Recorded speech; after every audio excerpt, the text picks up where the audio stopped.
जय श्री गणेश। नमस्कार, मैं आचार्य संजय द्विवेदी। मेरे समस्त प्रबुद्ध दर्शकों का मेरे चैनल पर हार्दिक स्वागत है।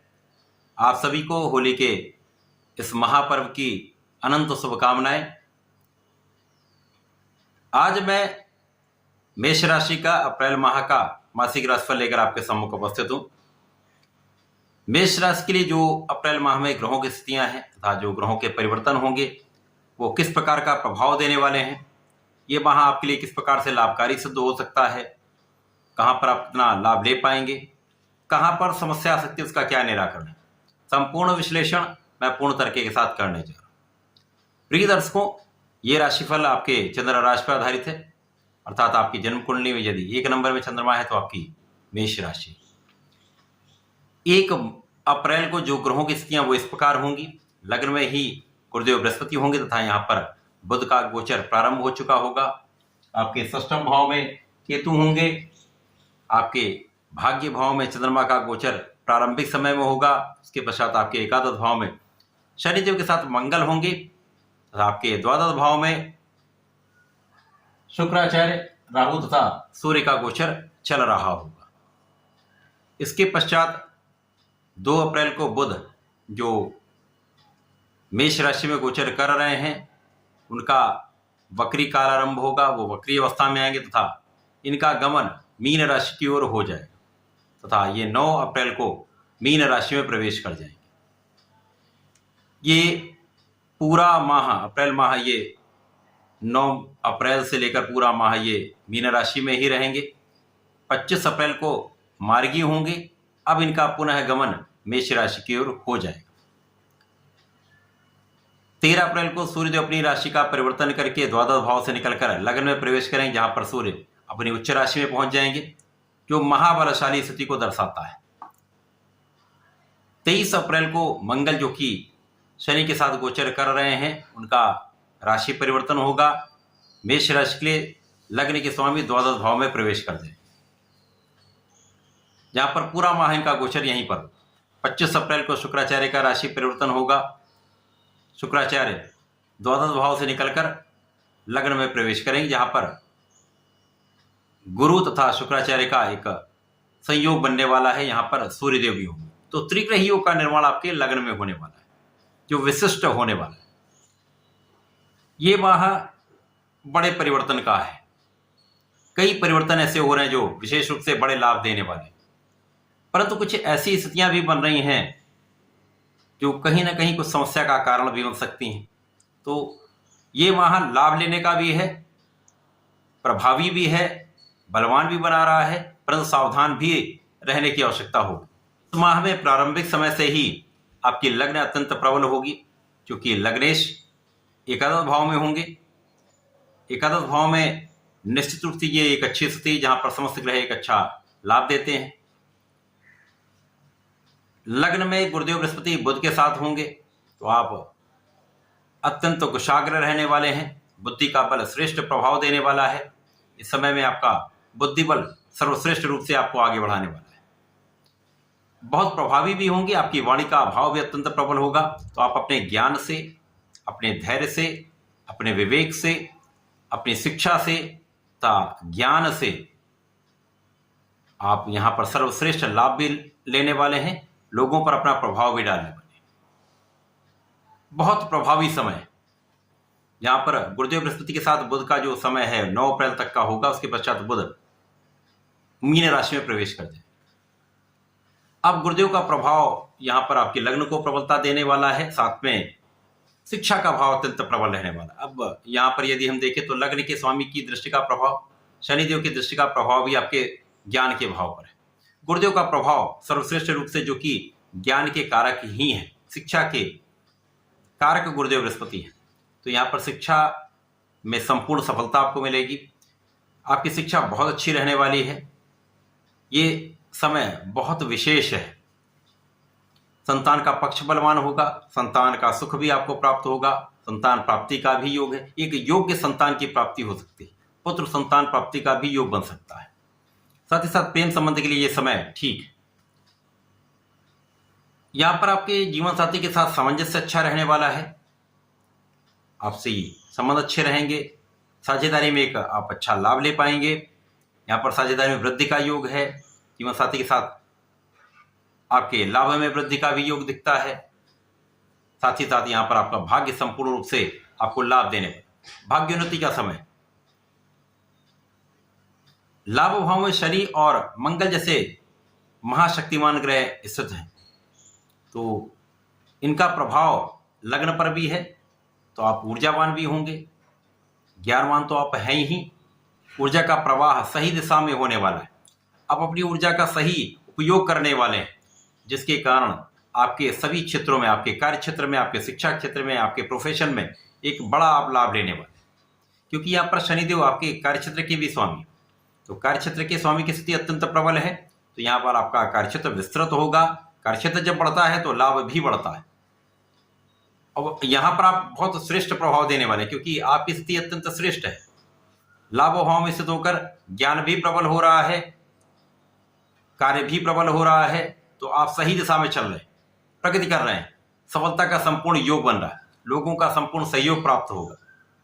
नौकरी करते हैं तो यहाँ पर उच्चाधिकारियों का संपूर्ण सहयोग मिलेगा। आपके विशेष ज्ञान से, आपकी योग्यता से आप बड़ा लाभ लेने वाले। शत्रुओं पर संपूर्ण विजय का यहां पर योग बन रहा है। इस समय में जो भी शत्रु बनेंगे, निश्चित रूप से कुछ शत्रु बनते ही हैं, पीठ पीछे बुराई करने वाले लोग भी होते हैं, उनका पराभव निश्चित है। ऋण लेने का प्रयास सार्थक होगा। लोनिंग यदि कराना चाहते हैं तो ये आपको मिल सकता है। यहाँ पर आप उसको अपने कार्य में लगाकर वृद्धि कर सकते हैं, परंतु यहां पर बहुत ऋण लेने से बचना भी चाहिए। स्वास्थ्य समस्याएं कम से कम होंगी, आप बहुत स्वस्थ रहने वाले हैं। त्रिग्रही योग का निर्माण आपके द्वादश में होना, ये आपके व्यय को बढ़ाने वाला है। हो सकता है इस समय में आपके कुछ सुख साधनों का आप क्रय कर लें। कुछ चीजें आप क्रय करते हैं तो आपके व्यय में वृद्धि हो जाती है, परंतु यहां पर बिना कारण व्यय करने से आपको बचना चाहिए।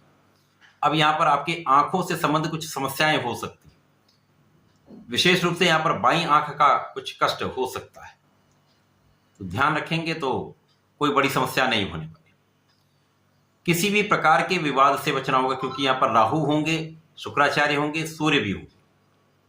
अब यहाँ पर ज्ञान के स्वामी सूर्यदेव जब द्वादश भाव में होंगे तो यहाँ पर कुछ उतार चढ़ाव हो सकता है शिक्षा में, कुछ मन जो है भटक सकता है, परंतु सूर्य को कोई त्रिक दोष नहीं लगता। केवल यहाँ पर राहु के साथ ग्रहण दोष का प्रभाव के कारण ये समस्याएं हो सकती, परंतु यहाँ पर गुरुदेव बृहस्पति, शनि और मंगल की स्थिति अत्यंत प्रबल है, जिसके कारण संतुलन की स्थिति बन रही।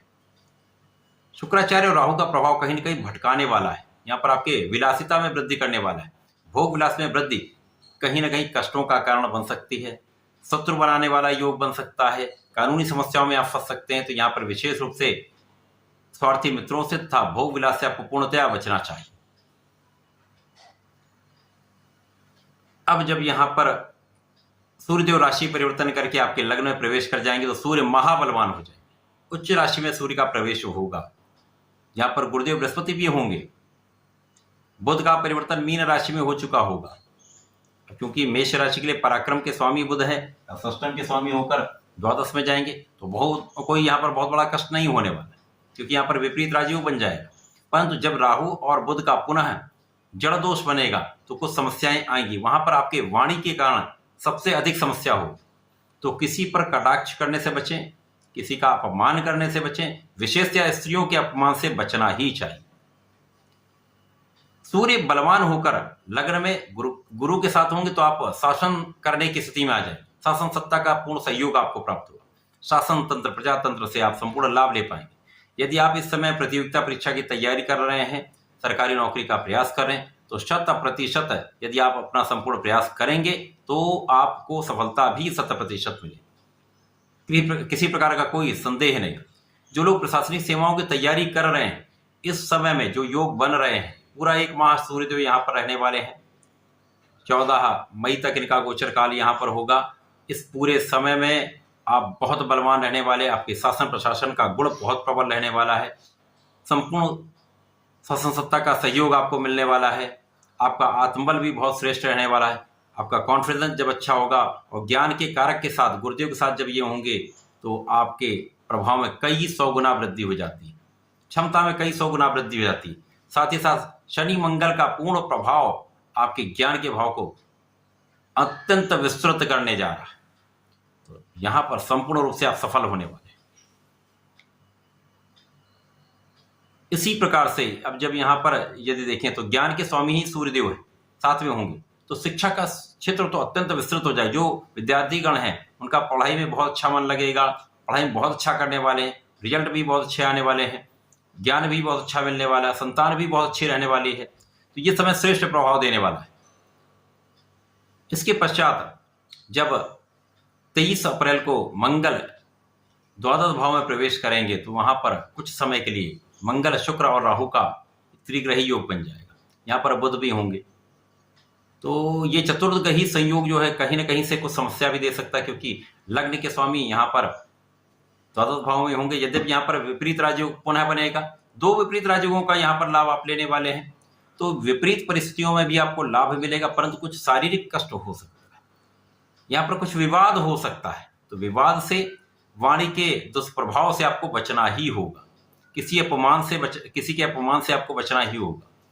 किसी प्रकार के विवाद में पड़े ही ना, वही सर्वश्रेष्ठ आपके लिए योग है, वही आपके लिए सर्वश्रेष्ठ उपाय है। क्योंकि यहाँ पर क्रोध भी बढ़ सकता है, क्रोध के कारण समस्याएं बढ़ सकती हैं। तो यहाँ पर आपको बचाव करना चाहिए। जब शुक्राचार्य 25 अप्रैल को राशि परिवर्तन कर ले तो समस्याएं कम हो जाएगी, ये समाप्त हो जाएगी। यहाँ पर तात्कालिक रूप से मांगलिक दोष भी बनेगा। तो मांगलिक दोष के कारण कहीं ना कहीं यहाँ पर जीवन साथी के साथ भी सामंजस्य में कुछ कमी आती है, समस्याएं बढ़ती हैं, विवाद बढ़ता है। तो यहाँ पर बहुत संयम, बहुत धैर्य रखना होगा। यद्यपि यहाँ पर गुरुदेव और सूर्य का प्रभाव आपको बहुत कुछ बैलेंस कर रहा है, संतुलन बना रहा है।